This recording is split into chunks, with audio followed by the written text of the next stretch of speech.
Hi, everyone. Welcome to the GoldFish Report. I'm your host, Louisa. Today is Thursday, June 21st, 2018, and we have a returning favorite guest of ours and friend of the GoldFish Report, Rob Potter, joining us today. How are you, Rob? Hi, Louisa. It's always a pleasure to be here, and you're a lovely guest on the Goldfish Report. Yeah, and we also have another very special and very lovely guest joining us today, and her name is Jenesse, and she will be presenting at Rob's conference this summer, and we're going to be talking all about that. Welcome to the GoldFish Report, Jenesse. Thank you so much for having me. It's such a pleasure to be with you today. Look at the beautiful paintings behind her. She painted them and they're so bright. In fact, they're like chakra colors. And we're going to talk all about that. She's an author of books. Jenesse is the author of a book called Root to Crown, a 94-day chakra journey. She will be, as I mentioned, presenting at Rob's Mount Shasta conference. She's a clairvoyant with very many gifts since she was very young. She has been always drawn to the metaphysical side of life. And at 16, has started studying chakra theory and other metaphysical sciences. And what she practices today is all kinds of um, teachings, and she will be doing a workshop at the conference this summer in Mount Shasta, and we're going to talk all about the energy and about how she helps and she teaches other people regarding chakra clearing, and much, much more. We can't even just sum all this up. And that's what we're going to talk about today so that we can get to know a little bit more about her and about her work. So, but let me first talk a little bit to Rob about of course, everybody knows our friend Rob Potter from Victory of the Light radio show, and also thepromisedrevealed.com. And Rob has the Mount Shasta conference this summer that I'm going to be screen sharing for you momentarily. Just a second. I've got to get my screenshot on. Here we go. I'm going to share screens, and we're going to show. This is the bulletin really for the Mount Shasta Summer Conference, and it really is lining up to be such an incredibly loving and I would say energetically inspirational type of and soul inspirational type of conference, and I'm hoping to be there myself.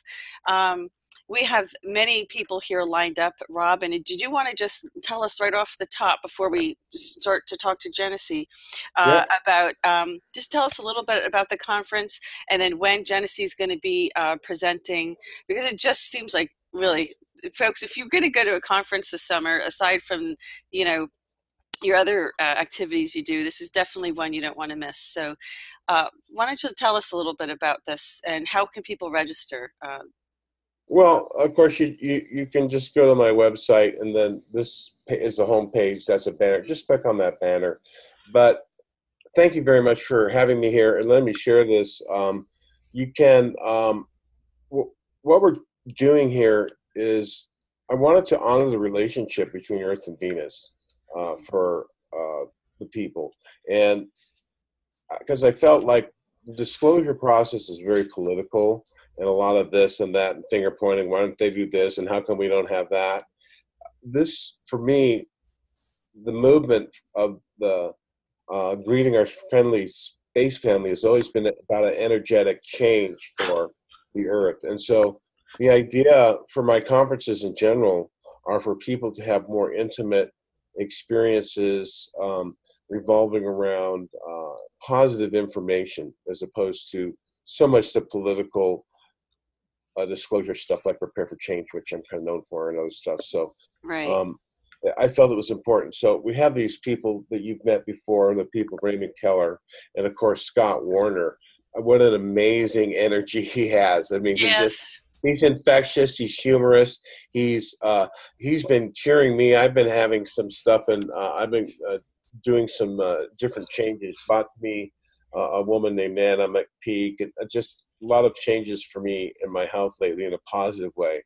So those Ralph and Marcia Ring, who've been involved in the UFO field for years and are having had different experiences long ago. And then Frank Chili. I mean, that guy has a wealth of information, Hmm. and he he introduced William Tompkins to the world, and to Corey and to everyone else. He bought out Bob Woodward, and he knows Clifford Stone. He's very well connected in also other contactees. So tremendous wealth of information. And then your Master of Ceremonies, Shambhala, we're going to have slideshows. We're going to activate the crystals, lasers, and pyramids for a sound experience that's going to have a kind of like a we're going to have like slideshows, music, dancing. Sometimes we'll have live music. I have like 5 or 6 piano people who might get to play at various times. I have a keyboard set up, and we're going to have vendors inside, and it should be really fun.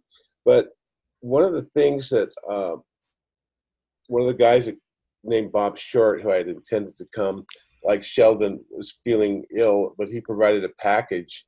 So we're going to be sharing some pictures. When he was a famous Italian photographer who can take pictures and things show up that no one else sees, usually spaceships. So, out of the Giant Rock, we're going to hear the recording and spaceships and that were taken like a year ago out there. So there's a lot of positive information and preparing people for this open contact and planetary cultural exchange. And of course, Jenesse Roy, who is the next level of grounded, intuitional person that I've ever met. She's very sharp. Her writing style in her books, folks, which you should get, is very beautiful. She covers a landscape, and you really get a sense of the kind of literally multi-dimensional experiences that she's had. And she has meditations for free. She runs a spa. She's a mom. I can't say enough about her. You guys, welcome, and let me say kudos and welcome to Roy. Thanks, Rob. And I'm going to see Jenesse, if you can start. I just gave a very brief background of yours, and if you can, because I can't wait to get into your work and your books and things like that, and the kinds of things you're going to be talking about at the conference. Can you just give our viewers a little idea, a little bit of more background, a little bit more detailed than what I shared, and tell us how you kind of pretty much got to this point here? Yeah, it'd be my pleasure. Thank you. And thank you, Rob. You're always so kind to me. You always say the most beautiful words. So thank you. So a little bit about my process. First, a belief system, and something that I hold true in my heart is that I'm no different than anybody else. And I think that's one of the things that keeps me so grounded, is that I know through all the interactions with people I meet and I get to teach and train and learn from, I know that every single human here has the abilities and capacities that I've experienced. And so it is my ultimate challenge, my ultimate lesson, my ultimate heartfelt want to be able to connect people into a level of experience within themselves that really helps them get the validation that I've found through the process of going through third dimension, which is the human self, and having that first moment where you start to question, who am I, what am I, and there's something more, right? We start getting those feelings like there's got to be something more than human.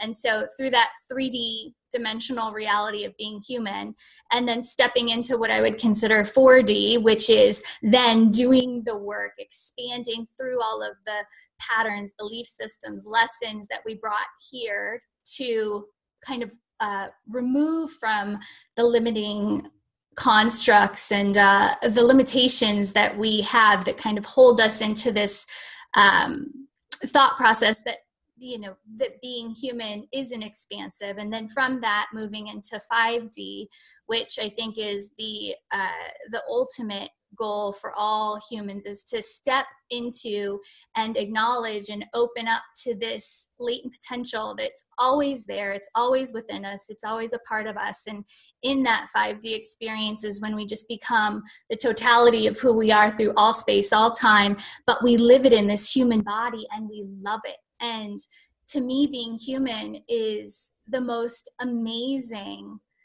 it's the most amazing place I could be. And I only can say that because I went through all the struggles and the dark night of the soul and all the crazy and the emotion and the mental field, right, of the 3D to 4D to 5D shift.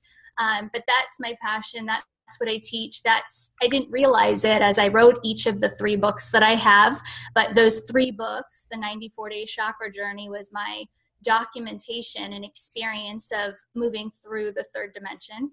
And then the 77 windows to the soul, which right now is actually being rewritten and republished, is the expanse through the emotional and mental body so that you can have this fully connected experience of your 5D, which to me 5D is as a human here, we come in with a birth and death cycle. And that becomes our personality, this one aspect of ourselves here, Jenesse, Rob, Louisa. And so in that, then we expand to the totality of who we are through all space, all time, every existence that we've ever had, and every timeline that we've ever been a part of. And so when you can clear your channel through 3D, 4D, and then be ready for that 5D experience, you basically reconcile all of those timelines, all of those lifetimes into this one conscious human experience. And in that, it's just so light filled. And so I don't want to leave. I just want to be here with my other humans and just interact and play and experience. Can I? Okay, well, Rob, I think you have a question for Jenesse. Can you go right ahead, please? Yeah. And by the way, if you hear some microphone stuff, we were just discussing the sound there, and hopefully, like Louisa said, we're going to ask any visitors who are kind of around Jenesse to step away from the mic, but I'm not sure if my voice is going up and down. But Jenesse, you're kind of familiar with, and I'm sure Louisa has questions too. You're familiar with with the dimensions and I've kind of been told and felt like I've experienced out of body. The 4th dimension has no time and space. But I'm wondering, what is the difference between the 4th and the 5th? What would your description be for that? Yeah. Okay. So there's so many different ways to start explaining because you put me on the spot. This is like a 3-hour workshop. Whoa. So I'm going to try and give the most simplistic, and then you guys can ask me if we want to go deeper.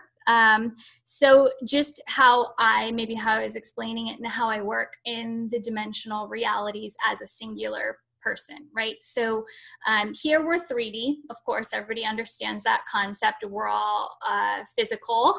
We all have physicality. We're all kind of this densest form, right, of the 1st through 3rd dimensional realities. And then 4th dimension to me is heart space. And so not until we shift into a clearing of the emotional body, right? So we have, I'm just going to put everything into one container above the mental, which is spiritual. And then as things come through the spiritual body, then it hits the mental body. We start thinking it. Once we start to really get in resonance with what we think, then we start to feel it, emotional body, and then it starts manifesting in our physical body. And so this is how disease comes in. This is how the most amazing inspirations come in, positive, negative, whatever. This is how things start to get into our field and manifest in 3D. And that's why we're called God beings, right? Because we can actually manifest things here into 3D. And so through that, the 4th dimensional space is actually the no time, no space. This is where everything starts to become infinite. And in that, this is where some of the gifts and talents of remote viewing start to happen. So anytime somebody starts to get into meditation, when we start meditating, closed eyes meditation, and we start to expand into that which is more than just this container, this physical container, that's where we start to be able to see, sense, feel, know in this expansive area. 5D is what we would call the astral plane. So this is where astral travel takes place. The main difference between astral travel and remote viewing is that you're using your own body and able to navigate how you see fit when you astral travel. So you can change and interact with multidimensional planes of existence in new ways or experiential ways, where in remote viewing, you're typically using the eyes of another, whether it be a version of yourself through a different time space, or a guide or an angel, or whatever kind of labels you want to put on different entities that you can work with. And so in remote viewing, you're basically only seeing something as it happened for further perspective or knowledge or learning. And that's what a lot of us do in meditation. It's harder to astral project. It takes a very high frequency alignment, attunement to a very authentic vibration of yourself. And to hold that becomes very taxing on a person's physical, emotional, mental state. And so that's why it's harder to astral travel. So that's why less people have access to it. That's a 5D, a fifth dimensional gift and talent. Also in 5D, this is where we talk about anybody who does mediumship work in the shift process of moving from this lifetime, again, Jenesse, birth to death cycle. When I die, we typically go right to sixth dimension. But what happens is beings can choose to stay attached to the physicality of what they had experienced. And so this is where beings who have not yet transitioned fully will stay. And so those are what we would call like ghosts, right? Or trapped souls from here in the human plane. This is also where we get a lot of the ET, a lot of multidimensional beings come in and interact in our fifth dimensional landscape. And so this is, again, you know, some people have clarity of sight and can see into the fifth dimension. So auric fields can be seen here in the fifth dimension, as well as ghost entities, interdimensional travelers, you know, you name it, any of these different vibrations. UFOs are in 5D, right? So your friend who does the photography that's going to be at the Promise Revealed, most likely he is able to align and attune to his device and pull through that 5D capture, which most other photographers can't, because he's aligned to that and he trusts in that process, and so he can bring that through in a physical way to experience with others. He won't actually be at the conference, but he is famous. He's an Italian guy, and he just started to becoming, just found out everywhere he goes he's taking UFOs, so he's kind of famous, and I guess whatever. But that type of thing is really amazing. I mean, Louise, I'll let you. I'm sure you have some questions. Rob, is this the fellow who created the, or I would say discovered that when you flip the lens, instead of a concave lens, you use a convex lens? And when you do photography and you use the telescope with a convex lens instead, you can see interdimensional entities. Interesting. Yeah. His name is Italian also, I think. Massuro. I don't want to say, I don't know his name. He's like a ancillary guy was very interesting, but I don't really know him or haven't followed him too closely, other than to look at his gallery, which is quite amazing. But this interdimensional stuff, you know, is just really kind of expanding, you know, our perception of what's really out there, because people are very 3D, and you know, Jennesse's experiences from her intuitive nature. And she did a reading on me, folks. When you look on your, and I didn't tell her a whole lot of what's going on, and she's very tuned in, and she has like she gets imaging and landscapes that kind of mean something for her, and that will trigger something in you. But it was very accurate. So I think this is very. I just felt that she was important for people to, number one, to honor the feminine knowledge and power, because she has a lot of knowledge of chakras too, and she's very fluid in that. What I'd like to do right now is I'd like to screen share your website, Jenesse, and you can kind of explain, help our viewers like navigate exactly. And this is just a very beautiful website. I don't know if everybody can see it, but first I just want to show you all the colors, because look at all these beautiful colors in her paintings. I mean, she's an artist, she's drawing this as well. So it's very intuitive, she says, when she's on doing readings for people, she draws and sketches, and this becomes like their painting or something. It's really, I've never heard of this, the most beautiful thing that I've ever heard of. And look at these beautiful colors. Where do we go from here? I wanted to talk about your book, and I think you said this is under Learn, and we can talk about your book to begin with.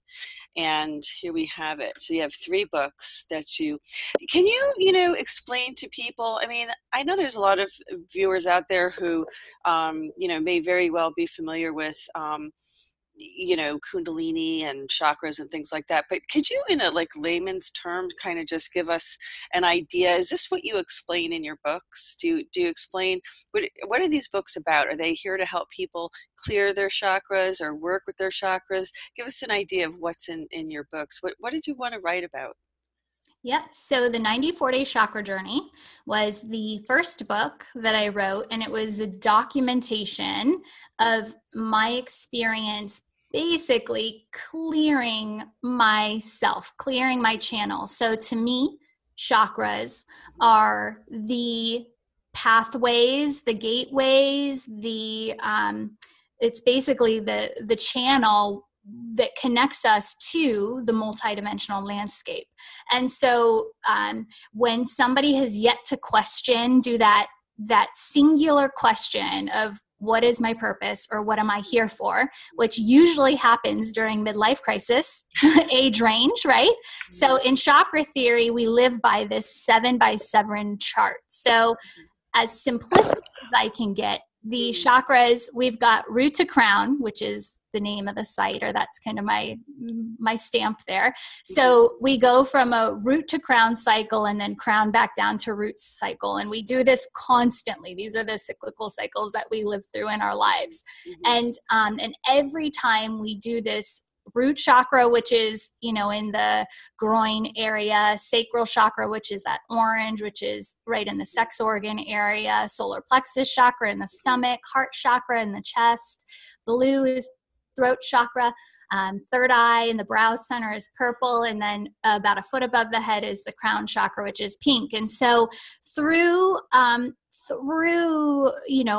think it's like 3,000 years BC, different native cultures were discussing these wheels of spinning light that resided within the body. And now present day, we have all the Western kind of view of this. And whenever you Google chakras or look at chakras, you see that kind of outline of the person with these beautiful flowers that kind of move from the groin area up to above the head. And so, and then, there's attributes, there's sensations, there's colors, there's frequencies, and there's specific attributes that go along with each chakra. So I had fallen in love with this when I was 16. I remember getting my first book, and I only got that book because I loved to draw when I was younger, and I loved colors. And so, of course, chakras were the full rainbow of colors. And so for whatever reason, it spoke to me. Of course, it was my awakening moment, unbeknownst to me at that time. And so basically, it started the process of me downloading a lot of this information that I was going to need later in life. So not until I was in my early 20s, when I made it to the top of my career. I was a director of a spa and wellness center, famous here in Ohio. Which clearly wasn't that long ago, right? Go ahead. Yeah. I'm 35. No, I'm 35. It's okay. For me, it's been a few lifetimes ago, but right. Yeah. So I'd say just like 12-ish years ago, right? I had my awakening moment where I was in my early 20s, at the top of my career, had just started having children, or maybe married or something, and who knows, right? And so life had just started, right? Life had just started for me, and yet I had everything I wanted, and so I was at that moment where I think a lot of people have their spiritual awakening, when either you have everything you want and you feel empty inside, right? It's like, well, what's my purpose here? I've got all this material wealth, quote unquote, and what's my purpose in life? And so I had that moment. Or sometimes people have that moment when it's the crisis and they've, they're looking back and going, oh my God, I've spent all this time just acquiring material and now I feel completely empty. Anyways, so I had my moment, and as soon as I did, basically I started getting voices in my head, and it was more like the first page of this book, the 94 Days Chakra Journey. The first 2 paragraphs kept sentence by sentence typing itself out in my head as I tried to fall asleep at night. So you mean more like thoughts? You mean like you got thoughts in your head, or were you actually hearing voices? Both. So for me, I've always been clairvoyant, which means I can see very clearly. The art that I do, I've always said that I get downloads of pictures, and then I had to just get it out because I didn't want all that thought form in my head. So I would paint what I saw. And so for me, it was very visual. But then also in this instance, it was words. It was these first 2 paragraphs were being spoken in my voice. I hear in my voice. Sometimes other clairaudience hear in different voices, but for me, it's always been very natural for in my own tone. And so these things were writing themselves, and it was like 3 a.m. and I'm like, okay, if you guys will leave me alone, I promise tomorrow morning, which was Cinco de Mayo. I'm like, tomorrow I will get up and I will write. And I don't know what I'm writing, but I will write this if you just let me sleep. So 5 seconds later, I'm out. And then the next morning I started writing. And for me, it was a book that I had no clue what it was, what I was doing. But just a week prior to that, I kind of had my knees on the ground moment and hands up and said, use me, I'm your vessel. I'm ready for my purpose. Okay. And so this book came through, and it basically was showing me, I thought my life was perfect. I thought I had created a beautiful life. And basically what this book did was it showed me everywhere that I had patterned, blocked, held belief systems, detached from the authenticity or spiritual nature of myself. And so to me, that's a chakra experience. That is the emergence of the chakra system. Is as humans, we tend to get really dense and we tend to get very absorbed in our personality and what we've either learned from the human consciousness, right? These constructs, these negative patterns around humanity, right? That we all take as a collective imprint. And so this first book was a documentation of how divine was guiding me to basically week by week clear everything to do with each of these multidimensional levels that are the chakra systems and what they attach to. So just an example, root chakra is all about family. It's about your foundation. It's about how you ground into this world, your presence. And then there's lots of different aspects that start to trigger with that. And so anywhere you're holding density in those areas, it just comes up to basically an initiation for you. Are you ready to move past this, or are you going to stay blocked in your pattern? And so so let's start. Let's go through each one, and if you could just give us a little bit description like you just did for each of the chakras, just so our viewers can kind of have a little base to start from. So my pleasure. So we just did the root chakra. Let's go to the next one. So let's break it down, because here's where I'm different than, this is one of the gifts that I know I've been blessed with, and helping people to understand that it's not just this 2-dimensional chakra system, like the drawing outline of that picture, the human body with the 7 wheels of light going through it. So when I first started doing this, divine started working with me in a really multidimensional way. And what they said, and so we all know we have an energy field around us. I think everybody's in agreement of that. And to me, it's the physical body, emotional body, mental body. Humans come incarnate with complete access to the 3rd dimension, the 4th dimension, the 5th dimension, the physical, emotional, and mental. As we incarnate, we have complete access and control over this. And so this is how divine taught me to work with the chakras. So they gave me the physical attribute of each chakra, the emotional attribute of each chakra, and then the spiritual attribute, or what's being triggered.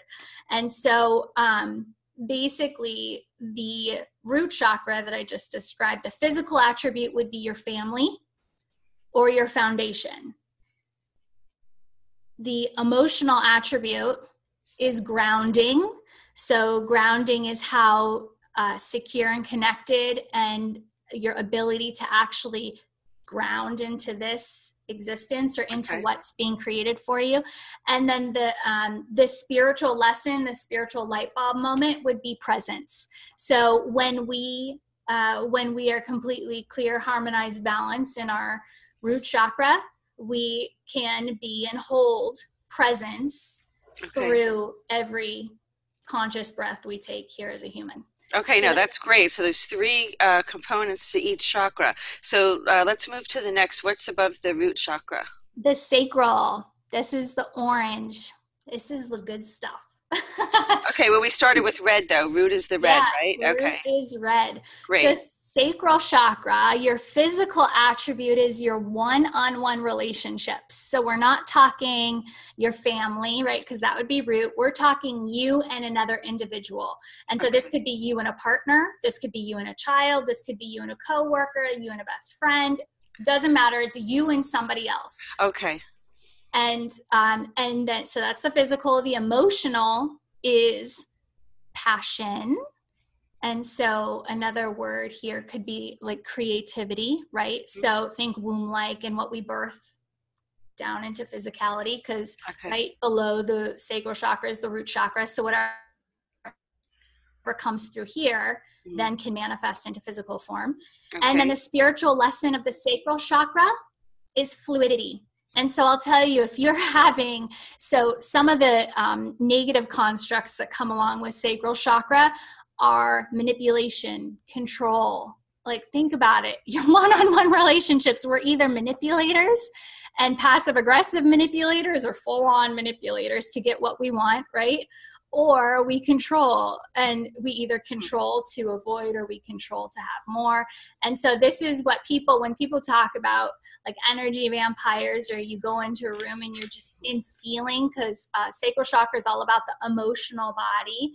And so when we start to feel like we're being taken advantage of, or we feel certain things, this is usually because we've got cords connected unwantedly, if that's a word. Okay, no, this is good. I want, this is great, because this is what people really need to learn more about. Because if you really get stuck in a certain aspect, in a certain chakra, you really can't go further up, can you? I mean, you can you, or can you not? I mean, if you're really stuck in the root chakra, how can you have a clear sacral chakra? Because you can't really, you can't, or even if you get stuck in the sacral spot, you're pretty much stuck. Yeah, so right? It's really interesting, and that's such a multifaceted answer. Go ahead, Rob. Mm-hmm. I would say all the chakras are always functioning. They're vibrating at different levels. They're force centers at etheric levels, which direct life force or prana into the body. They bind the physical body and the higher bodies is kind of the anchor into your physical body. Is the chakras to make everything function and to let the life force flow through it. Mm-hmm. So all chakras have all colors. If I was psychic and I could see, they would be changing different colors, although there is a kind of a frequency scale tone for each of them that is represented by a specific color. So we also have to understand that the meridians, or the etheric grid pathways in what we call esoteric anatomy, flow through these chakras too. So we have these subnotes. So 7 frequencies, like the heart is green, that's the middle or the 4th center, and yet the meridian that goes from the thymus gland chakra to the physical organ, which we call the heart, is pink, would be rose quartz. So all these things are changing all the time, but when we're looking to raise our consciousness in like a Kundalini yoga, we're trying to bring it up, our conscious, into what they call the Alta Major Triad, or the three upper chakras, which is the throat, the pituitary, and the pineal, which is in the back. And this is part of the science of like the ascension and developing the mental consciousness, is to raise the energy up through the cerebellum or the unconscious, and then into the visualization of or the imaging of the projection power through the pineal gland and through the pituitary. So a lot of us, if you're in the root chakra, that's very kind of basic sexual energy and all that kind of stuff. She can go on about that, but I just wanted to clarify that it's not like the chakras aren't working. Everything's running. There's just different levels of vibration for each one. And some people might have challenges in the middle chakra, and consequently physically for digestion and all this stuff. There's a whole bunch of stuff that goes around it. So, Okay. I know you had a lot of questions. So, No, that's great, Rob. Look, Rob, when Rob comes on GoldFish Report, he's always co-host with me. So it's okay, Rob. No, because Rob knows more about what she's doing, so you can interject in a way and bring things out that I can't, because I don't know her as well as you do. well, her guides are right there. She can tune in. I mean, I don't want to put her on the spot here, but she could tune into something, or I mean, Right. I don't know if you do your, she could maybe tune to you something. I don't know, but yeah, no, I was told that I had some chakras blocked at one time, and so for me, it's like when they're blocked, that's pretty bad. Now, I don't know if I've been able to clear them because I've been doing some things, but when people say, "Oh, all you need to do is go do meditation for ascension," but people really don't understand what is happening during that meditation, and this is like very important. This is what this explains why you need to study what this chakra system is about. And it looks like to me, so you have this physical, emotional, and spiritual component to each one, like on a lesson level on each chakra level.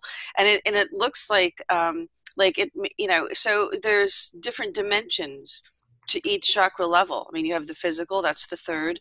You have the emotional, which could be more fourth. Spiritual is obviously fifth above. You can look at it that way. I don't know, but I'm just saying that it looks like, which is why Rob is saying you can't, they do. In other words, it's like a car, right? You have all these parts that work, and then some wear out or some break down, and the car may still run for a while, but it isn't going to run well until you fix that part. And is that kind of the concept of it? That's exactly correct. So well spoken. I love the car analogy. It's exactly it. So we have all these pathways that are working with each other. So I'm giving you just the main 7, but this is a 7x7 chart, which does 49. So you've got 49 pathways, and then you've got other hyper, shadow. You've got different. So ends up being 77 total connections. And like Rob said, we've got meridians, marma points that then take this. So the chakras are the vortices centers that keep us connected to all that we are, right?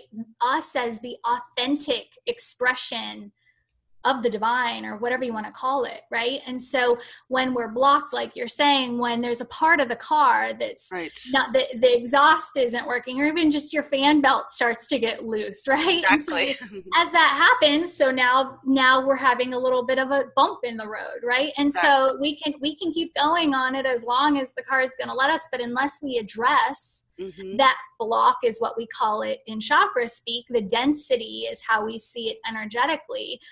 When there's density, it basically makes everything a bit out of order. So when your sacral area is affected because there's manipulation, right? So anytime you start to try and bring down your highest inspiration and manifest it into physical form, as it's passing through this sacral chakra area, you're going to go and connect into the people that you seek approval from, your one-on-one relationships. And if they manipulate you and go, no, you just can't do that. You're not that smart. You don't have that much money. I'm going super extreme here. Yeah, but exactly. then you go, oh, okay, yeah, you're right. And you start to have that, that passive, okay. And you let somebody outside of you control the authentic flow again of what you're supposed to bring in.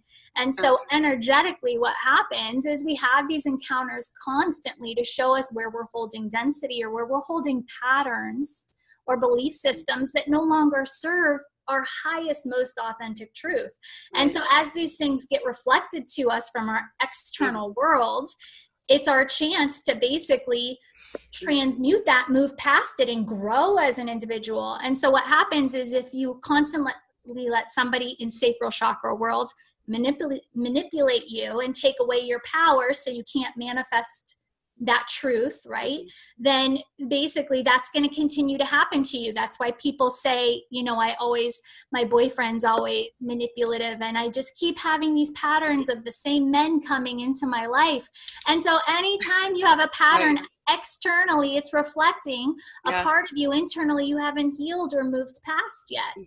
And so this is chakra work, and it's so psychological. It's so human. It's so easy when you have the language. Okay. And when you're ready to do the work. That's the biggest thing, because when you go on a chakra exploration, your entire world is going to shift. Everything. That's great. I want to talk about that. Let's just go to the next one. So it starts at the bottom. You'd say the first one is the root chakra. Then the third one would be solar plexus. The solar plexus. Yes. So the physical of solar plexus is you. And this is the authentic you. So this is the last, we call everything solar plexus and below. The first three chakras are the lower human.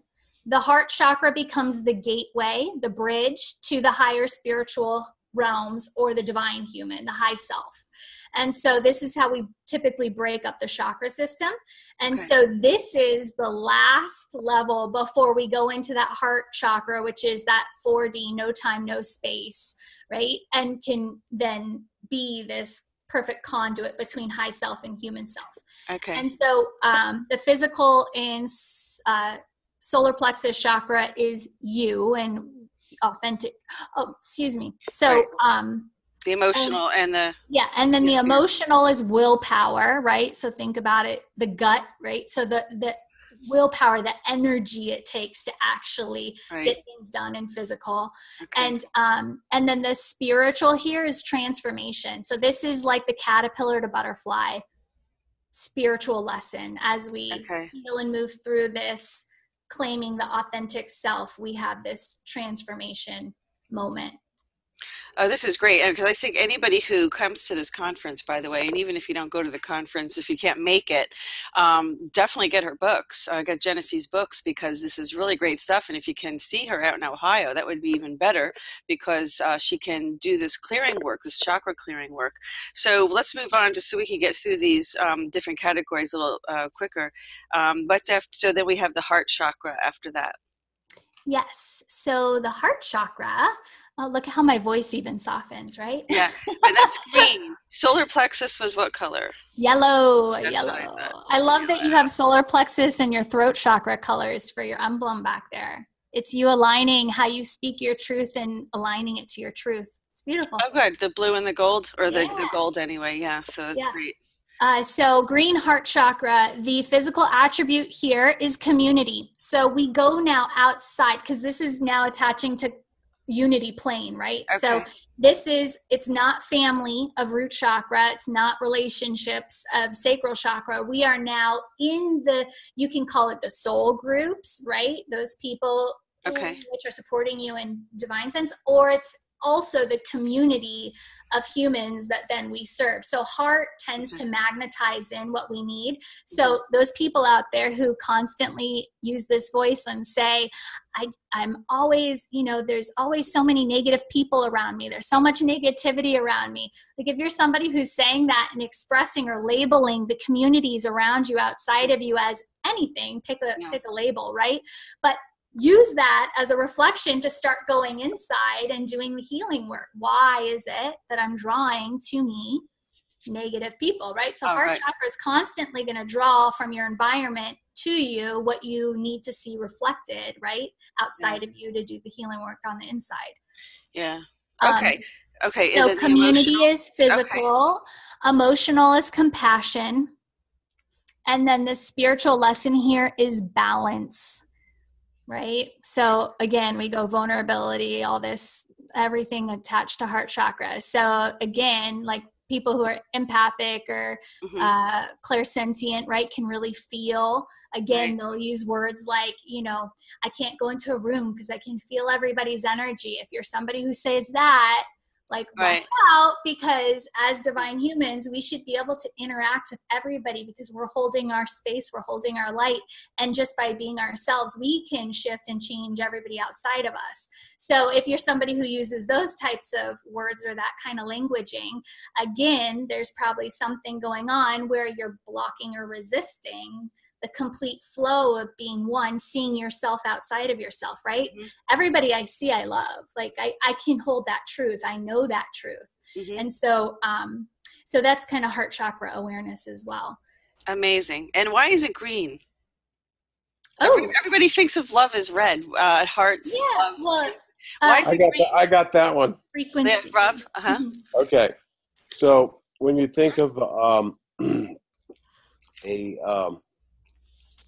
a prism and light, because light's very important, and so is color, because color is the frequency of light, which corresponds to the rays, and there's energies of these master beings that are coming around us now as we pry open our auric eggshell and the crack in the cosmic egg and the understanding that we're luminous beings and that there's these other dimensions. As this is taking place, there is this beginning of shift of perception that we're going to be coming into. This isn't, about demons or anything. This is about the reality of the multidimensional experience. But the colors are important because these energies move. So when the sun rises in the morning, it goes at red, and at midday it goes to green, and at night it goes to ultraviolet. So this is a natural, what is called a phase shift. And the center of the spectrum is green. So because if we're counting one, we got one, the pineal, pituitary, and throat chakra, and we come to the thymus and the heart. That's the fourth or the center one. And when they look into outer space, like that giant James Bond type of satellite that's famous down in Brazil called Arecibo, they submerge an emerald, which is a green color, into hydrogen and beam the frequencies out that way, because when they're looking into outer space, the planets, they want to look into the green spectrum. That's a little long-winded, but I wanted to, and Jenesse, slow down a little bit. Save it for the conference. Now I know. No, she's doing a great job. I know you want to ask. I'm like, I keep thinking of the question, but then she can come with more. It's good though. Did you have a question? Just jump in. Did you have a question, Rob? Rob's my co-host. Rob knows he can jump in. No, you go for it. Okay, all right, let's go to the fifth one. And just by the way, I'm going to screen share again your beautiful website, because it does have this in order. So we have our red, which we have is our root. We have our orange, which is sacral. Of course, her website's going to be designed this way. We have our solar plexus, which is yellow. Our heart, which is green here. How beautiful. So, and then, of course, the next one, which is this beautiful blue. So why don't we take it from here? Because I just love these colors. I love this website. I can keep it up all day. I just love the colors. Beautiful. So the blue, the physical here of throat chakra is your voice. And the emotional here is self-expression. So how I explain self-expression is it's how you walk your walk and talk your talk. So if you think of the monk, right, that amazing wise monk that can walk, and he walks in such stillness, but he commands, by how he's expressing himself, he doesn't have to speak. You can even be speaking to him and he's just listening. And by that amazing way of how he expresses himself, it almost transcends words, and it becomes a lesson through self-expression. Okay. That would be emotional. And self-expression is emotional, or it's physical? I'm sorry. Yeah, so voice is physical. Okay, voice, right. Sorry, just making sure we get this clear for our viewers. Exactly. And then the spiritual lesson here is purification. So the voice is one of and think of the internal voice. It's that internal dialogue you speak to yourself. But it's also the external dialogue you're speaking. Okay. The voice is one of the most resonant manifestation tools of divine. Remember, if we are above heart chakra, this is such higher energy, divine, kind of what's more connected to our highest purpose. And so if we can speak, and it doesn't even have to be clear, right? Some of just these incoherent rants that you tell your partner, right, at night, if you can be vulnerable enough as you bring it through mental field and just kind of spew it out, it's that vibration that then can transition and start to shift things in this physical reality. And so trusting in that flow and not having self-talk, right? Because self-talk internally, as we get that mental construct, which is what we'll talk about next in the third eye chakra, as it starts to become tangible enough that we can put words to it, a lot of times people will just swallow those concepts from mental field to the internal voice that then says, no, I can't do that. How could I quit my job when I have a family to support? And so we just swallow it. Start to feel, however we're going to resonate with it, we swallow it, and then we can feel disappointed, we can feel less than, or we swallow it and can then try and empower ourselves. And it's not a coincidence when someone's having a hard time really standing up for themselves to have throat problems and laryngitis, voice problems. It's like very easily, very easily detectable. I mean, I'm amazed. I mean, I'm taking notes. It's very sloppy, but look at all the places we can go wrong. And we really need help. So, okay, well, let's keep moving along. So the 6th, you said, is called the third eye chakra. Third eye chakra in the brow center. And so this is your purple. And third eye, so this is your mind. In physical reality, this is your mind. Mm-hmm. Your emotional, this is your intuition. So to me, this is left and right brain right here.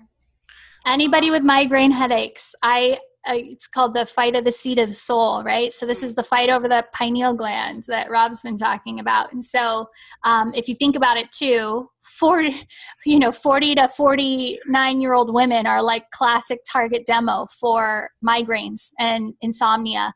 And if you think about it, they're fighting this mental center.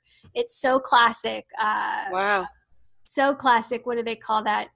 Medical intuitive type stuff, right? So when you're having migraines and that type of internal insomnia at night, it's this right brain that's kicking up this intuitive sense that's basically in contrast to left brain and what tells you, who you are, what you are, your self-identifying ego voice type qualities. And so use that as a indicator if there's maybe more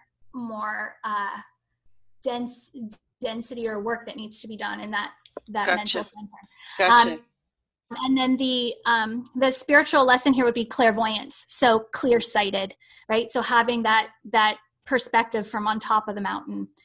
So spiritual lesson is clairvoyance. When these two things become harmonized and balanced. And don't think of clairvoyance like I have to be able to meditate and see, the future. That's not the type of clairvoyance. It's just clarity and sight. And so the last one is your crown chakra. And so crown chakra being the vessel of connection here to all space, all time, everything that is you, high self, all these, your divine purpose, all that. Higher dimensional type access. Yeah. Mm-hmm. And so crown chakra, the physical here, which not so physical, but your high self.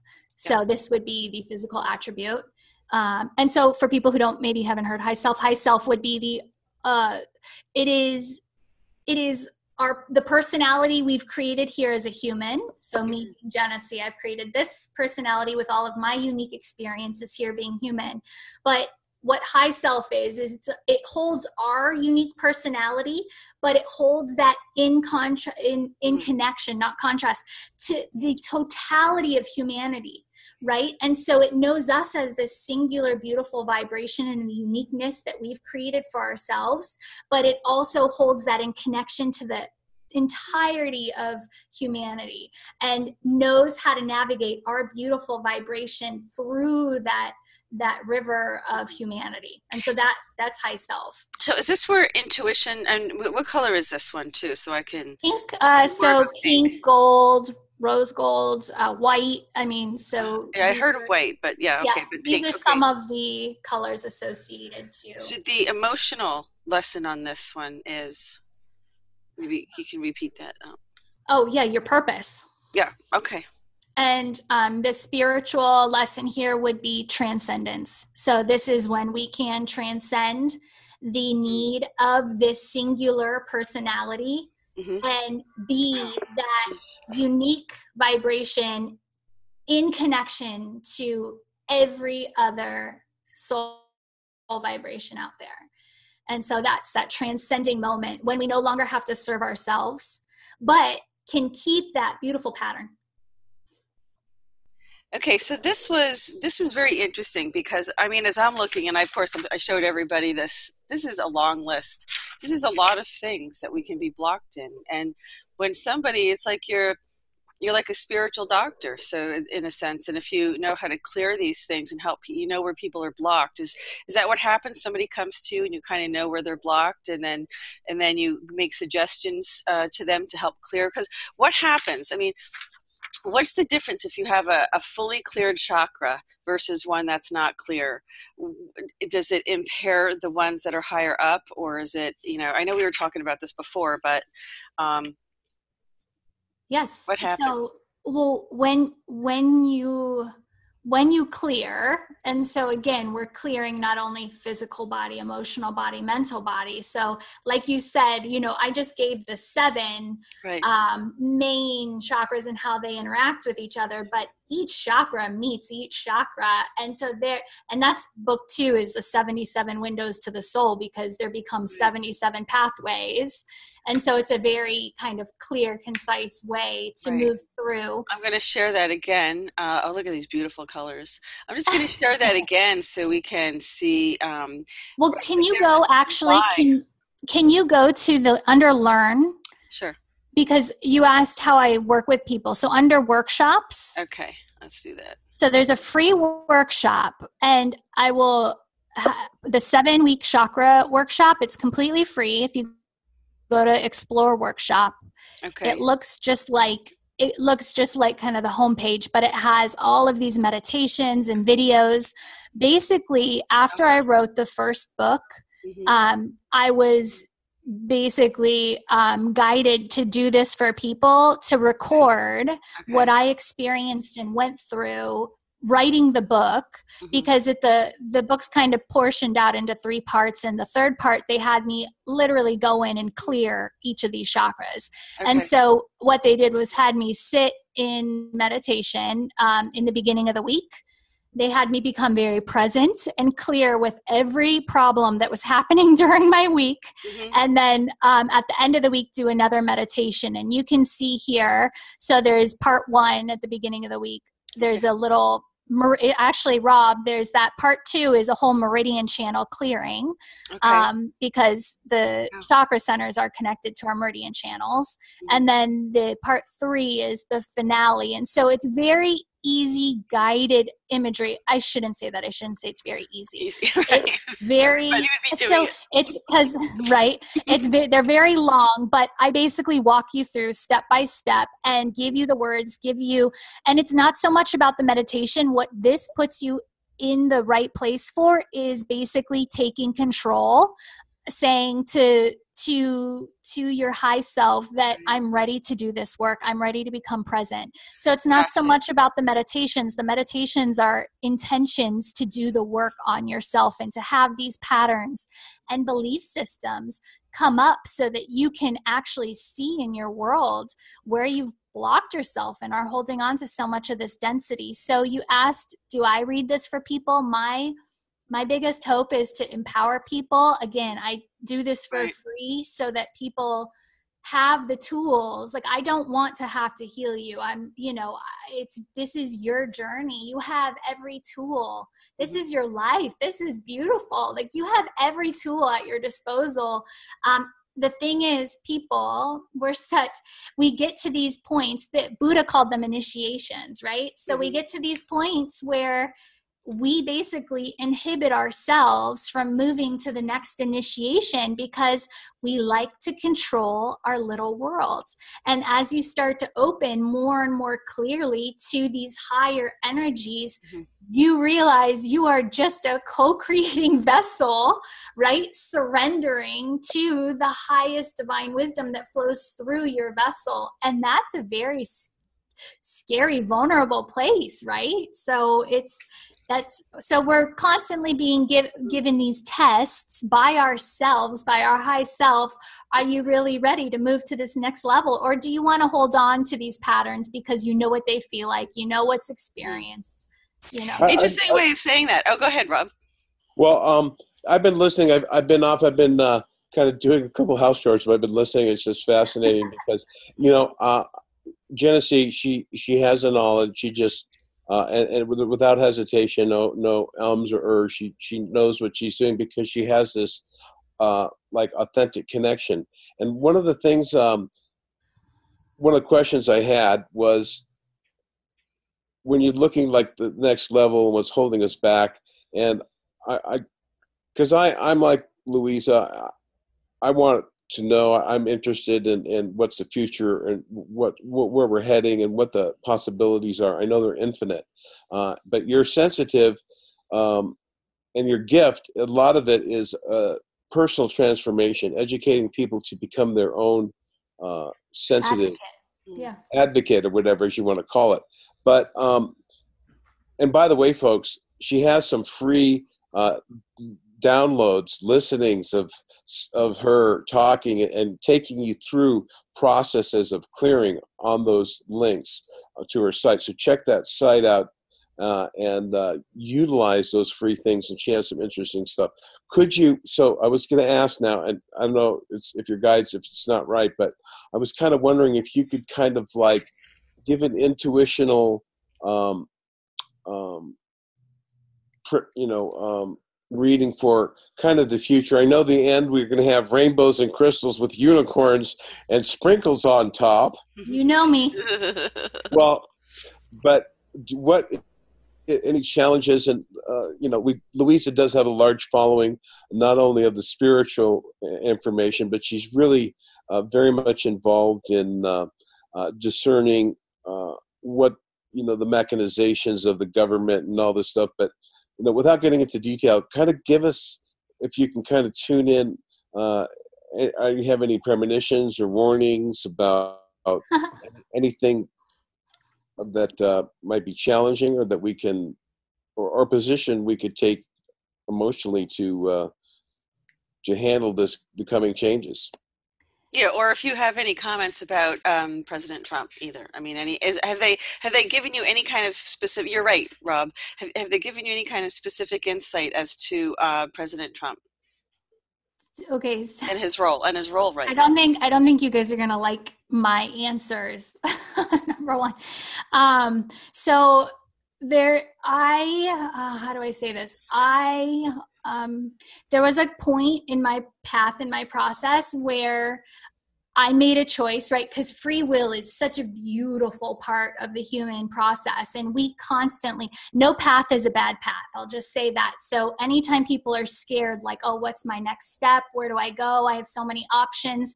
Divine would always say, no choice is a bad choice. Every choice is going to get you to the end. It's just what the scenery is going to be along each path, right? And so there was a point in my process when I was listening to a show like this, and somebody was being interviewed, and she was doing like and I don't think she called it demonic depossessions, but she was talking about I'm going very off a little bit to get back to a point, but she was talking about how people had so many negative entities and fifth dimensional beings and all these things attached to them that were controlling them. And so she said she'd go into people and remove thousands of these clinging entities and blah, blah.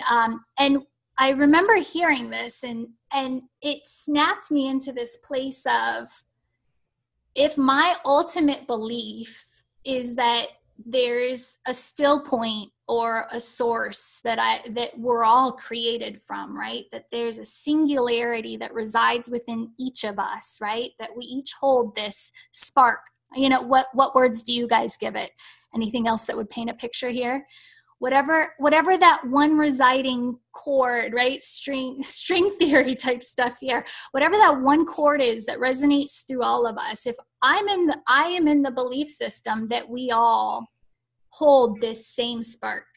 And in that, how could, if I'm you and you are me, and we're all a part of this human collective, of this tapestry that's been woven together to create, right? This one consciousness, like, how could anything in that be negative? How could anything in that be positive, right? This is the duality that humanity constantly swings from. And some of us make choices to, I think, show the complete, this is where somebody could swing. Somebody makes a choice that shows us this is where we can swing. And then we have somebody else come along and say, nope, that wasn't the worst. Look, I can make this choice and swing way out here, right? So constantly we're giving these choices, but within all of that, to me, there's no such thing as like positive, negative. I let go of any kind of negativity or fear-based or control-based, or I let go of that in my path a long time ago. So I only see everything as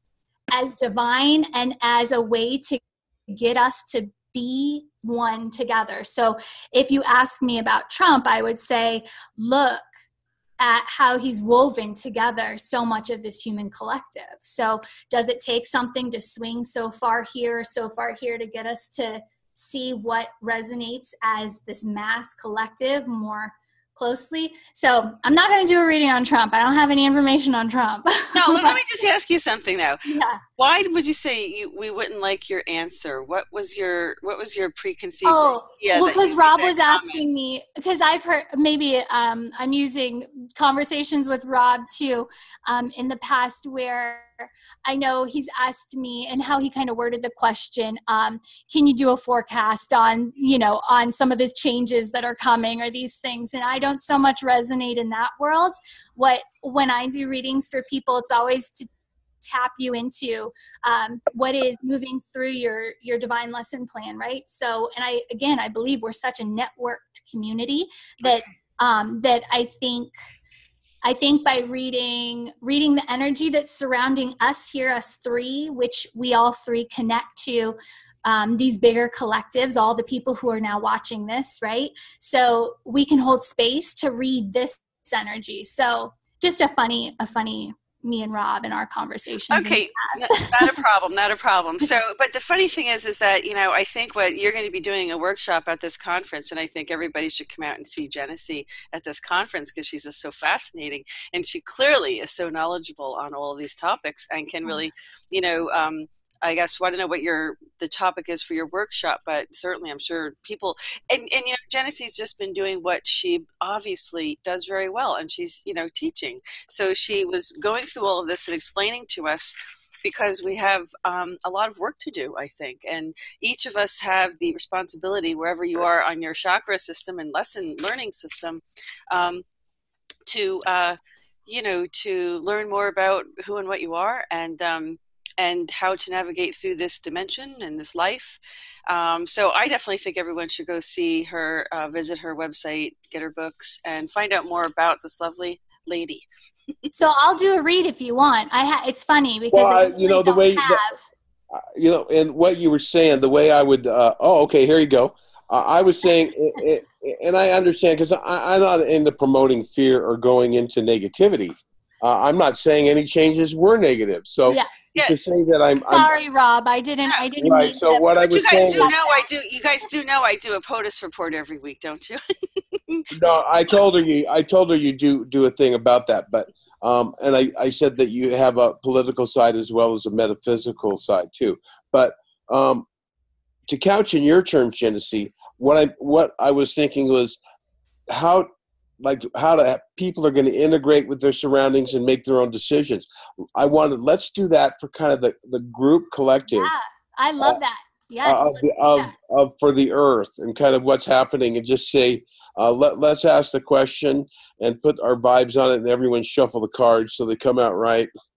That's great, Rob. Thanks for, this is great because Rob gets to bring and illuminate, shine the light on Jenesse and her wonderful abilities.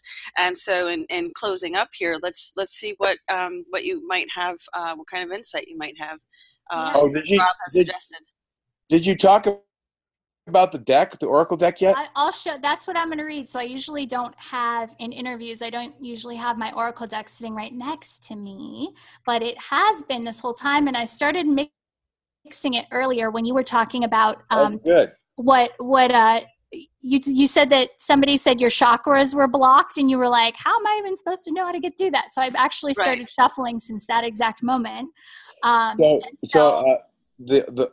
was going to say that's okay. She's got something lined up. So, all right, go ahead. So the Oracle deck is a tool that was created. So there's 78 cards, and You did the Oracle deck. Yeah, I painted the Oracle deck. So each one of these cards is one of the 77 windows to the soul, right? So this is exactly each one of the aspects of a chakra to create the multidimensional human. Okay. And so it reads very clearly what's coming through. So if I can, because you two and me, we're a collective holding space for everybody else who's attaching to this, right? So if everybody can just close their eyes, and when you listen to this, do this too, because it really takes some presence to receive soul level wisdom, right? So just close your eyes and start breathing in through your nose, exhaling out through an opened mouth, breathing in through the nose, exhaling out through an opened mouth. And so we're going to start to feel the heartbeat in the chest. Try and put your attention on that constant, that beating, that vibration that resides, that connects you. And now cultivate a golden energy here and allow this energy to move in like a horizontal figure 8, allowing each one of those circles to come into that still point of the heart, that apex of that figure 8 meeting right at the very still point in the middle of the heart. And now expanding those figure 8s out to connecting to the community, connecting to other souls listening, connecting us all together as a collective so we can bring through the highest and most loving information that's going to serve us at this moment in time. Taking another deep breath in and exhaling out through an opened mouth. And just making a clear intention that everything that aligns to me is going to be clear. I will have understanding, clarity as the information comes through. Okay, and so now you can open your eyes. So we're going to hold space. I'm going to tilt this down so you're going to see the magic of my microphone stand. We'll see. All right. Oh, I don't know if that's going to work. Okay, that's not going to work. I'll just show the cards as they come up if it's of interest. Okay, so the first card. So this is our root chakra. Oh my God, you guys. Okay, I'm going to do this with every card. I apologize. Okay, so the first card that comes up is the crown chakra card, transcendence. Like, how could we manifest, right? I mean, so Very there's cool. Out of 78 cards, only 7 of them are the actual chakra cards, right? So this is pretty rare to pull, like the transcendent, the crown chakra anchoring into our root chakra. So root chakra is all about the foundation. So as I read the column here, this is what we're anchoring in. This is our platform. This is what we're growing from. And so the fact that we get high self aligning to purpose, creating a transcending moment, this signals when crown chakra comes back down and anchors into root chakra, this signals an actual completion of a manifestation cycle. Like, so here, this to me shows a lot of people on the top of the mountain, a lot of people with clarity, a lot of people, basically forging this energy forward, right? So this is all about anchoring in our high self, our purpose, and having a transcending moment. This is what we're growing from. So show us the card. Oh yeah, sorry. I'm gonna go wait to see. I'm in the flow here. So they all look kind of like war shot blats. So crown chakra is represented by the crystals down at the bottom. That's the symbolic image for a crown chakra. Okay. Cool. So the relationships card, here are sacral chakra. So what's coming in now? We've got our anchor, we've got our foundation. And so now what's happening in one-on-one relationships, right? And so here we actually get relationships meeting in alignment with this willpower. And this is all about patience. So this is all about taking time to allow these new relationships, these new connections that we're all starting to cultivate, right? So as we have, again, we're having this transcending moment, this manifestation moment, we're all starting to go on this new kind of trajectory and path. And so as we have this, we're getting these new connections, these new one-on-one connections coming in, but it's going to take a lot of our own energy, a lot of our own willpower and energy to cultivate these relationships in the best way. But it's also telling us that in this, as we're bringing in these new relationships, to have patience, because as we get this fire in our belly to create this connection, that sometimes it's going to take a little bit of I don't want to use the word patience again, but for the other person's point of view, to allow them to basically get on that same wavelength as us, because again, like having crown chakra energy as this seed that's growing for all of us, that shows a high vibration. So to really have all these things come into alignment in perfect harmony, sometimes it's going to take that other person who we're connecting to a little bit of time to raise their frequency to get into that same flow as us. Did you pick a card yet for after the crown? Yeah.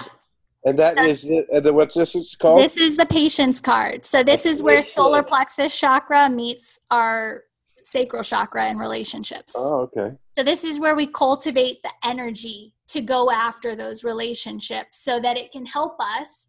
And so again, in this transcending moment, right? In this new cycle that we're creating, everything's almost flipped upside down. Think about it. We've got crown and root. So everything's being turned upside down and we're being told, go with this new energy. It's totally new. It's aligned to your purpose. Go with it. And now you have to really create all of this, this gut, like willingness to go after those people in those relationships, those influencers maybe you were nervous to reach out to help you in making these connections, to help you get further in this moment. So the next card is interesting. So the next card is our solar plexus chakra. So this kind of shows me what's going on with each individual right now. And here we bring in more relationship energy. So I guess relationships is a big component of this. And it's saying that basically it's time to align all of these relationships one-on-one that are coming into your field to be in complete trust with, because these are all aligned to your purpose at this moment in time. And so the goal is to be open to receive, but a warning of crown chakra is attachment. So if we start to get, like Rob and I were introduced not too long ago, right? And so in that, I don't know Rob, he doesn't know me, but we were introduced by a mutual friend, and both on a transcending path, right? And so in that, there is this energy of having to trust that we're being brought together in the highest frequency, in this highest connection. There's some trust in this ability to receive.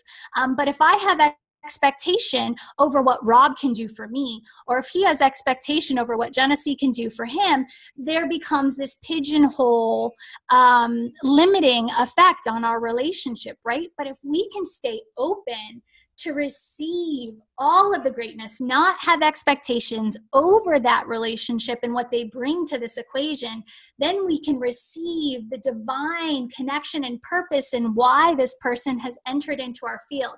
And so this would be a reminder that everybody that's being brought to you in this path and what we're reading right here in this energy, that everybody that's being brought to you, there is purpose and reason. And so even if you look at this person and say, I don't know, or you have some of these like maybe gut feelings about it, trust that they are awakening, and it could be to help you clear something that you've been holding on to, but to trust in all of these relationships because they're truly aligned to our highest purpose. So this is the receive card. That's a what? Receive. This is solar plexus and crown chakra. Oh, okay. So because I was wondering, I thought, did we get another chakra card? Yeah. So every time I say the next, so I'm going to pull another card, and this is going to go heart chakra. Right, the heart. Okay. So. All right, and that card is. This card is 2 of 7. This is the solar plexus chakra card. This is our like caterpillar to butterfly moment. You guys, we've gotten the transcending card and the transformation card.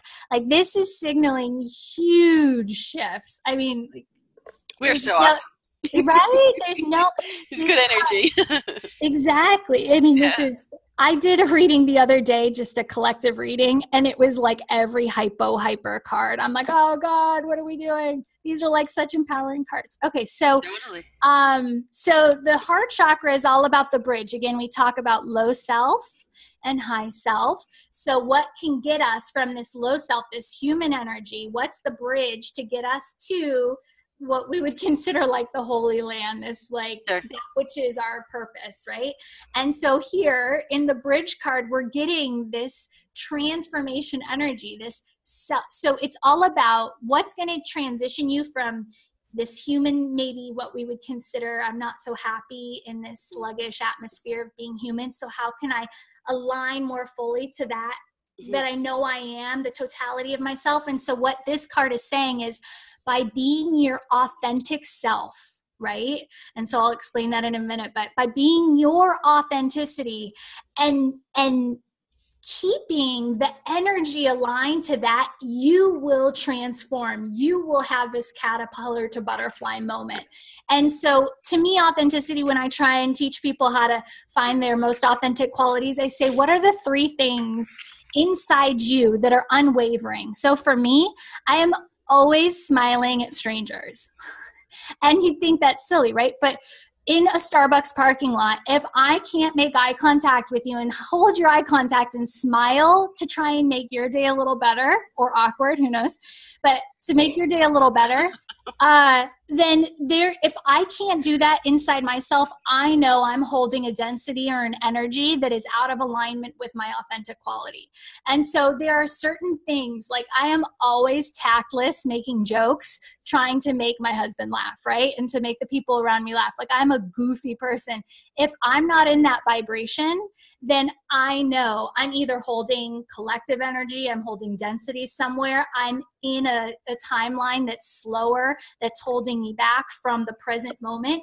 And so anytime I'm not trying to be goofy or silly, or I'm not trying to smile at somebody, if I can't find that authentic quality within me, then I know there's something that I've taken on, a pattern, a timeline, something that I've taken on that's restricting my authenticity. And so I tell people, if you're somebody who loves animals, right? And you always try and go up to an animal and make it happy and give it a little of your scent or whatever you do.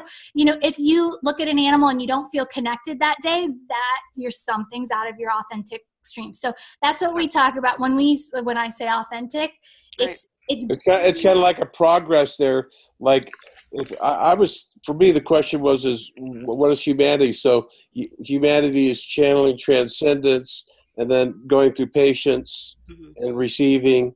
And, so now it's like we're having this thing where what's going to get us over the hump to realize to have trust in the process that's taking place and live in the moment and be true to our own inner voice. So that's good. That's great. My time was limited by one, so I was hoping we could do the other 3 cards in the next 11 minutes. Got it. Okay. Oh, here we go. Our first shadow card. So throat chakra. So there's 7 shadow cards. Shadow represents when we've held on to a pattern for way too long. Shadow is like the seed of discontent that continues to orbit, and we're not willing to learn the lessons. So it becomes this shadow side of us. So when we do shadow work, we really have to go back, usually to childhood or to even past lifetimes where things happen to us and we've patterned it for so long. So here, throat chakra is all about how we use our voice to express and to get what we want. And what's coming through here is shadow side of the crown chakra, which is attachment. And again, it's this inability to let go of an old paradigm that's holding us back from actually giving authentic. And attachment is all about the expectation. Attachment is when we are so limited in our perspective that we block out the divine will, the divine connection, right? Because we have held on to this seed of whatever, this is my way, this is my personality, this is what I want, right? And that's all that comes through here. And if we're going collective. Could we say that for the question, it's collectively for humanity, right, to re-examine that?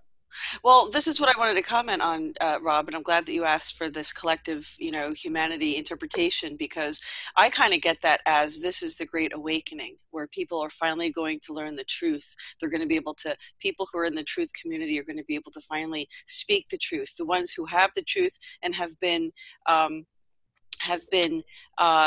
censored and threatened and couldn't speak the truth are going to be able to speak the truth. This is the great awakening right now. So I see this as that we're in that process of changing that. And so it would be telling us, because it comes up as a warning of repeating past, right? So it comes up and says, don't let anything quiet your voice. Don't be attached to old paradigms that told us what we said in our truth wasn't allowed, right? So this would be a warning. Do not, it's time to step out of this pattern. Don't let the shadow of, again, like the other shadow, right? This shadow government. Yeah, in other words, don't let the shadow government censor you anymore. Okay, go ahead. There you go. Right, Rob? Yeah. There we go. Okay. I like Let's do the third eye. Third eye. 8 minutes. Okay. Third eye. So third eye, this is a manifestation. So we're manifesting the ability to grow here. And this is all about aligning our passion to our authenticity. And so third eye chakra is all about the perspective. It's the grand perspective over this situation. So standing on top of the mountain, what do I see? And it's growth. We're manifesting the ability to align to the passions of our authentic self to create that growth that's going to allow us to basically gain the perspective, the wisdom over what we've been pulling through, what we've been wanting, what's coming in for us, right? I missed it. What was that card? I missed that. Growth. Growth. And this, so when they're upside down, when they're in a yin flow, right? When they come upside down, it's basically manifesting. When it's right side up, it's an acknowledgement of what we've created. Mm-hmm. So this is actually manifesting for us. We're manifesting the growth potential and the growth in this like higher perspective, this ability to connect to this great awakening. Wisdom. Exactly. Okay, so the last card, crown chakra, is always kind of the anchor, right? So what's the big picture here? And so crown chakra, we get another authentic self connected to this present moment. So authentic self connecting to this moment, grounding authentic self into this moment. This is the realist card. So being real. So this is calling on every single person, the way, so crown chakra, how we manifest this transcending flow of energy.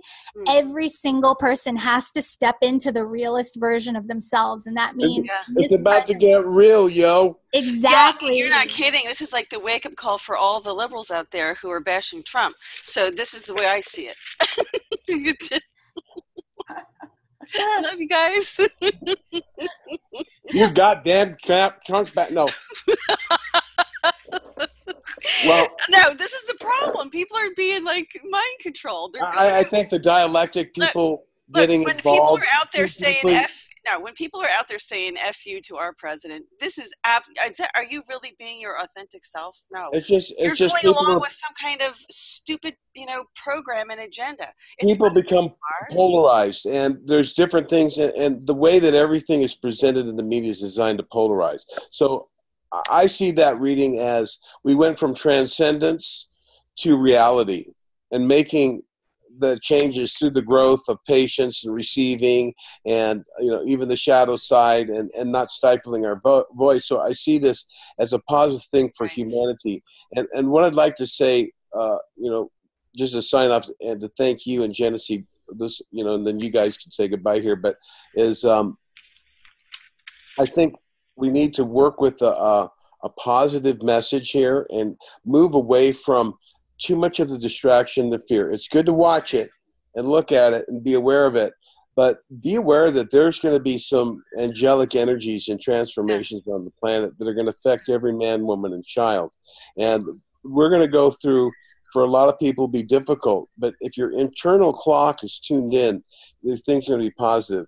And if you want to come to the conference this summer, go to the website, Promise Revealed. You can meet Jenesse on Saturday.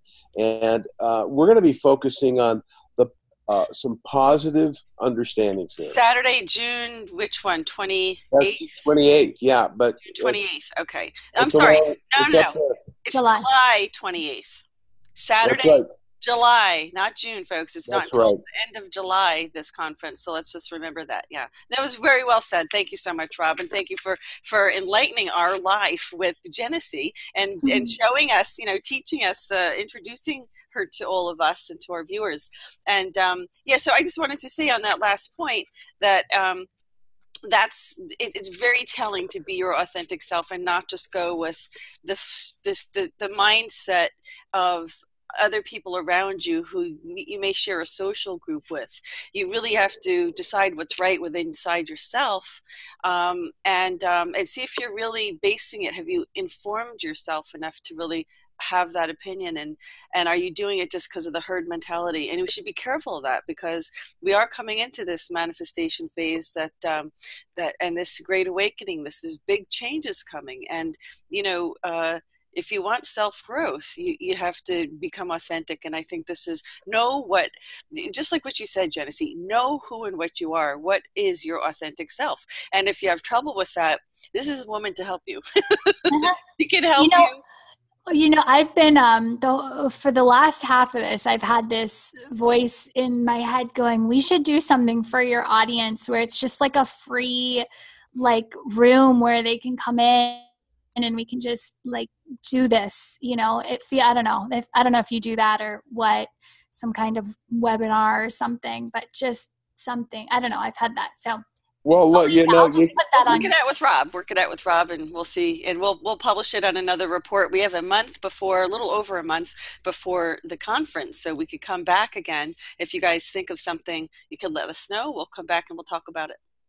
Well, she's got mad skills. She may get inundated with some readings here, but she tunes in. I found it very accurate and very the reading that she gave me, and I'm going to get another one. So I recommend people, you do check her out. And that's not just a commercial plug. I found it quite reassuring, reaffirming of what I already know as reality around me. All right, Rob. Well, thank you again. And we really hope, and I have a feeling this is going to be a very, very successful. I have such a great resonance. I have such a great energy. Thinking about this conference from Venus with Love, you can't really go wrong with that, folks. So, if you're planning on something to do this summer, please put this on your bucket list for the summer anyway. And can't miss it. I mean, if you think that Jenesse is amazing, I mean, alone she is amazing. And when you put a room full of other amazing people like her together, you're just gonna get far more than what you could have ever imagined you'd receive. And I for one, and I know Scott Werner, we do our GoldFish reports here together, and we have the highest views of all of our reports with Scott. He is amazing. He does have this great energy. He's going to be an incredible person. It's infectious. Yeah. It's infectious. It's just, but you have to realize that you think Jenesse is also amazing. There's a lot of amazing people getting together. The energy is going to be like off the chart in this conference. I just know it will be. So it'll be wonderful. So thanks for joining us, Rob. And Jenesse, was such an incredible pleasure and a delight to meet you and to talk with you, and and thank you for sharing your knowledge with us, because I think people really didn't have a good understanding what the chakras meant and why it's so important, why we need to pay attention to them. And this is like, chakra 101. This is like the basic 101 introductory course you kind of gave everybody, for people who aren't familiar with really what the chakra system represents. And then, there's, the 200 level courses and the 300 level courses that you have.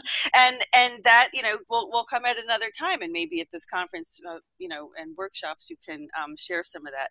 So I just wanted to ask Rob, thank you for your comments about your conference. And Jenesse, did you have any final comments that you wanted to make, or anything that you wanted to, that we talked about, or anything you wanted to share with our viewers before we sign off?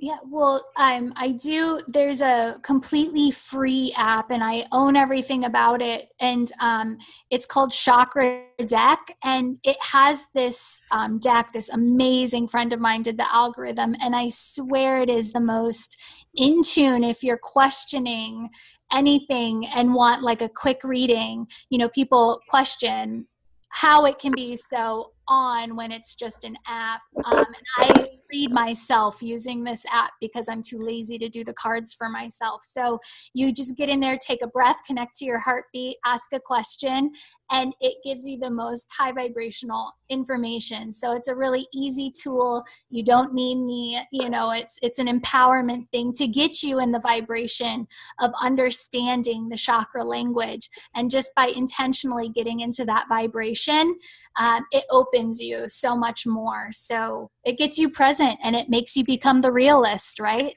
To manifest the transcendence. So, and I also want to thank all the